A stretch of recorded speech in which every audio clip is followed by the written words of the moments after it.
J'espère déjà que vous passez un bon moment, et vous à la maison, et vous dans vos maisons respectives. Là, ce qu'on a devant nous, ce sont les boulettes.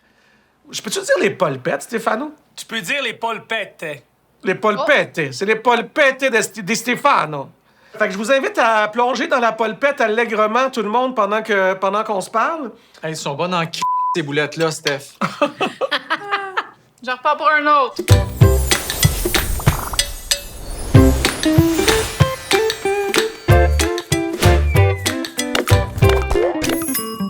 Toi, Stéphano, t'es un gars de famille. Oui. La famille, c'est central dans la culture italienne, vraiment. Toi, qu'est-ce que ça a eu comme incidence, mettons, positive dans ton lien à ta famille, à toi, à ta famille, là, à ta femme, tes enfants, puis tout ça? Eh bien, écoute, la pandémie, pour moi, côté famille, c'était quelque chose de positif.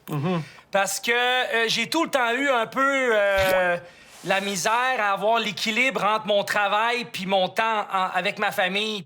J'ai tout le temps été avec eux, tu sais, j'ai pris le temps, j'ai passé du temps avec mes filles, j'ai un petit gars de 2 ans et demi. Ouais. Ça a été super, tu sais, puis en même temps, c'était difficile aussi parce qu'on était tout le temps ensemble. Fait qu'évidemment, C'est ça. les chicanes, ils pognent plus vite. C'est bénéfique parce que t'apprends à te rapprocher de tes enfants puis de ta blonde, mais en même temps, réapprendre à se voir tout le temps, c'est un autre défi aussi, c'est ça que j'entends, en fait. Absolument, absolument. Ça m'a aussi appris que le travail, c'est pas tout, finalement, tu sais. Se rencontrer même soi-même. Tu sais, moi, je me rends compte que moi aussi, je suis tout le temps en train de me trouver quelque chose à faire ou ne serait-ce que de sortir, aller magasiner pour ventiler une petite heure. Puis là, ben non seulement je faisais face à mes proches, mais à moi-même. Qu'est-ce que t'as appris sur toi au cœur de ça, mettons? Ben c'est vraiment ce désir-là de tout le temps être en train de dire OK, là, je viens de réaliser un super beau projet, what's next? Au lieu de comme, hey, j'ai réalisé un beau projet, je peux m'asseoir 5 minutes puis en profiter. Tu sais, c'est comme j'étais tout le temps là-dedans. J'espère en arriver à un point où est-ce que je vais aussi me calmer un peu puis plus profiter un peu des réalisations, tu sais, qu'on fait personnellement, en équipe, mais en famille aussi. Tu sais, on est tout le temps en train de vouloir plus.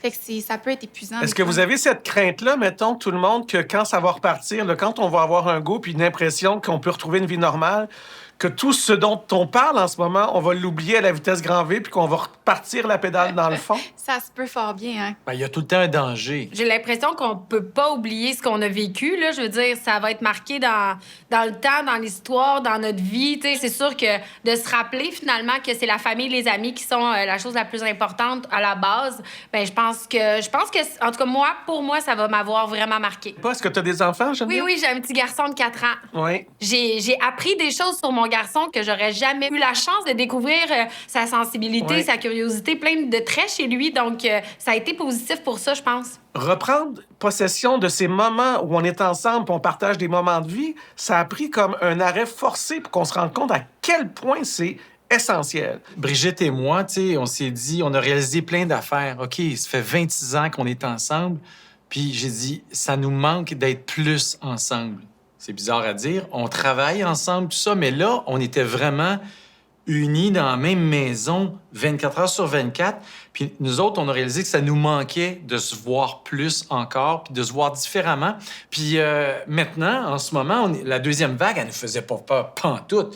Parce qu'on s'était dit, la première peut peut-être détruire notre entreprise, mais il faut pas qu'elle détruise notre famille. Ça, jamais. T'as même des projets de VR, toi. C'est comme...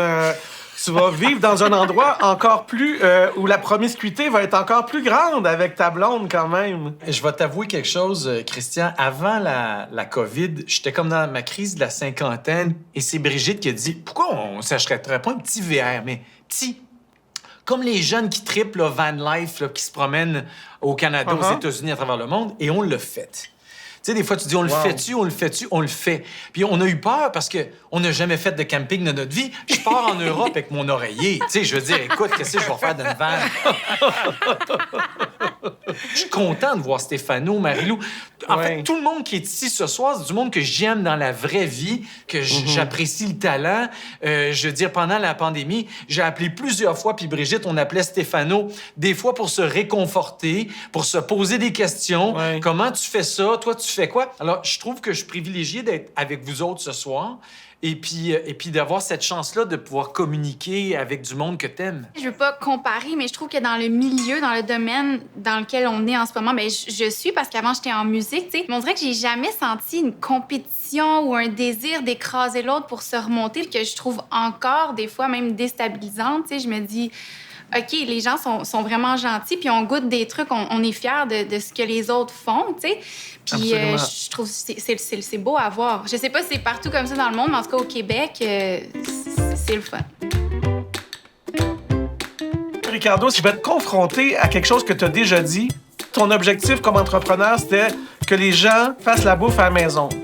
Et tout à coup, on se retrouve avec des produits transformés